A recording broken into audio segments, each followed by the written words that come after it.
एक दिन मैंने मौसी को कहा कि आप अपनी प्रॉपर्टी दिखाना चाहती हो। मौसी बोली, हाँ क्यों, तुम्हें यकीन नहीं हो रहा है क्या?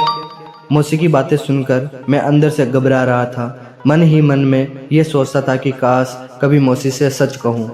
दोस्तों, तो मौसी मुझे शुरू से पसंद थी।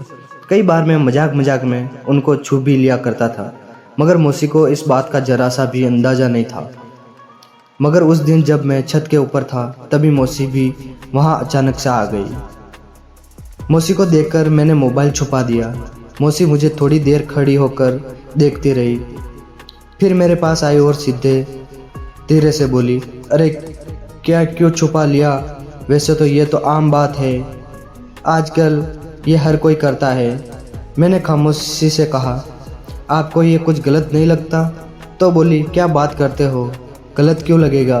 तभी मैंने बोल दिया, मौसी सच कहूँ तो सबसे ज़्यादा आपको ही देखता रहता हूँ। मुस्कुराते हुए बोली, क्या सच में इतनी ज़्यादा खूबसूरत हूँ मैं? मैंने कहा, आप बहुत बहुत सुंदर हो, आप मुझे बहुत अच्छी लगती हो। तभी वे बोली, ये बात तो तुम्हारे मौसा जी ने मुझे आज तक नहीं बोला कि मैं खूबसूरत हूँ। मैंने कहा, छोड़ो, मौसी जिसके पास होती है उसको कदर नहीं होती है। दोस्तों, मेरी मौसी बहुत ही कम उम्र की थी। उसकी शादी को अभी 8 महीने हुए थे, लेकिन जब से उनकी शादी हुई थी वे जरा भी खुश नहीं थी, क्योंकि उनके पति यानी मेरे मौसा जी वे ज़्यादातर बिजनेस के काम के कारण घर से बाहर ही रहते थे और मेरी मौसी घर में अकेली रहती थी। मैंने कहा, मौसी खास मैं आपको वह खुशी दे सकता तो मेरा सालों का सपना पूरा हो जाता। मौसी बोली, कैसा सपना? मैंने कहा, मौसी जब से मैंने आपको देखा है तब से मेरे मन में एक बात चल रही है कि मैं ऐसा क्या करूं कि मेरी मौसी मुझसे खुश हो जाए और फिर मैं जो बोलूं मौसी वही करे। मौसी अपनी आँख बड़ी करके मुझसे बोली, क्या सच में तुम सालों से यही सोच रहे हो? मैंने कहा, हाँ मौसी, बहुत दिनों से सोच रहा हूँ। मौसी बोली, अरे कमल, तो पहले क्यों नहीं बताया? इसी बहाने मैं भी अपनी देख लेती कि कितना दम है। मैंने कहा, मौसी सच कहूँ तो इतने दिनों से तुमसे ये बात करने की हिम्मत नहीं जुटा पा रहा था। तभी वह बोली, अच्छा, अब तुम मुझे ये बता दिया तो मुझे कुछ दिन सोचने का टाइम दो, फिर मैं बताती हूँ। अच्छा, जल्दी से तैयार हो जाओ, तुम्हारे घर से फ़ोन आया था, कोई ज़रूरी काम है, तुम्हें अपने घर जाना होगा। मैंने कहा, मौसी अरे यहाँ से जाने के बाद मैं फिर जल्दी नहीं आ पाऊँगा। मौसी बोली, तो क्या चाहते हो? मैंने कहा, मौसी अगर कभी एक बार मौका देती तो मुझे बहुत अच्छा लगेगा। वे बोली, अच्छा ठीक है, आधे घंटे बाद तुम मेरे कमरे में आ जाना। इतना सुनते ही मैं खुशी से पागल हो गया। कुछ देर बाद मैं मौसी के कमरे में गया। मैं धीरे से दरवाज़ा खोला तो मैंने देखा मौसी अपनी साड़ी को उतार रही थी। हम लड़कों में बहुत से ऐसे लोग होते हैं जो अपनी मनपसंद की लड़कियों से बात कर सके और उनको खुश रखना चाहते हैं, मगर ये मौका कुछ लोगों को ही मिल पाता है। तो कहानी को पूरा ज़रूर सुनना, क्योंकि ये कहानी अंत में बहुत ही ज़्यादा अच्छी होने वाली है। दोस्तों, मेरा नाम तरुण है और मेरी उम्र 17 साल है। मैं अपने माँ बाप का इकलौता औलाद हूँ।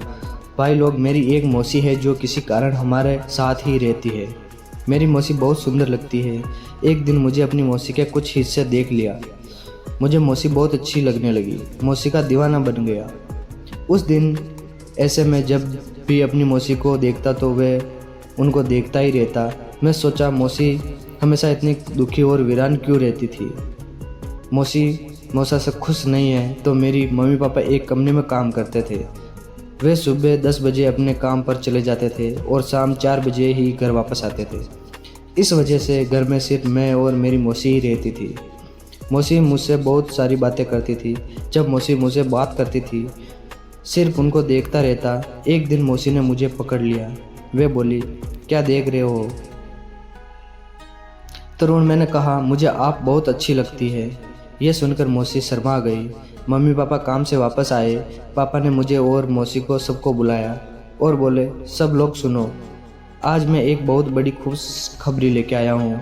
मैंने कहा, कौन सी खुशखबरी है? पापा बोले, मैंने अपने काम से कुछ दिनों के लिए छुट्टी ले ली है और अब हम कहीं बाहर घूमने जाएंगे। मैंने कहा, यह तो पापा ने बहुत अच्छी बात कही। मैंने पहले सेठ को बहुत मनाया, तब जाकर उसने मुझे छुट्टी दी। मैंने सोचा यही सही मौका अपनी मौसी के साथ रहने का। मैंने कहा पापा आप और मम्मी चले जाओ घूमने, मैं और मौसी घर की देखभाल करेंगे। पहले तो पापा ने मुझे बहुत चलने को कहा मगर मैंने मना कर दिया क्योंकि मौसी की वजह से अगले दिन मम्मी पापा घूमने चले गए। अब मैं अंदर बहुत खुश था कि तो खुलकर मौसी से बातें करूँगा। मैं पूरा मूड बनाए हुए था, तभी मौसी मेरे पास आई और बोली चलो मुझे मेरे घर छोड़ आओ, तुम्हारा मौसा आ गए हैं। इतना सुनते ही मौसी के साथ रहने का मेरा सपना एक पल में टूट गया। फिर मौसी अपने घर चली गई। मम्मी पापा के काम पर जाने के बाद मैंने अकेला घर में रहता था। मौसी के चले जाने के बाद मुझे घर में ज़रा सा भी अच्छा नहीं लगता था। मेरी मौसी का ससुराल मेरे घर से 20 किलोमीटर दूर पर था, इसलिए जब मैं अकेला घर में बोर हो जाता तो अपनी मौसी के यहाँ चला जाता। मेरी मौसी भी ज़्यादातर घर में अकेली ही रहती थी क्योंकि उनके सास ससुर बहुत पहले एक्सपायर हो गए थे और मेरे मौसा जी काम के चक्कर में अक्सर बाहर ही रहते थे। उनका बहुत कम ही घर पर आना होता है। शादी के बाद मेरे मौसा और भी ज़्यादा खूबसूरत हो गए थे। जब कभी भी मौसी के यहाँ घूमने आता तो 7-8 दिन में वहीं रुक जाता। अब धीरे धीरे मौसी मेरे मन की बात जान चुकी थी कि मैं उनको पसंद करता हूँ। जब मैं मौसी के घर उस दिन बैठकर टीवी देख रहा था तभी मौसी मेरे सामने बैठ गई और मौसी बोली अच्छा तरुण एक बात बताओ। मैंने कहा क्या? मौसी वो बोली अच्छा तुमने कभी किसी से प्यार किया है? मैंने कहा मौसी अभी तक तो मैं किसी से प्यार नहीं किया। फिर वे सामने से उठकर मेरे पास आकर बैठ गई। मैं सोच में पड़ गया कि आखिर मौसी को आज हो क्या गया।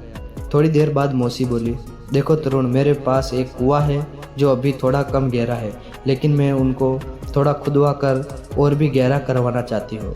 अगर तुम्हारे मौसा यहाँ होते तो ये काम उनसे करवा लेती, लेकिन उनको अपने ही काम में फुर्सत नहीं मिलती तो ये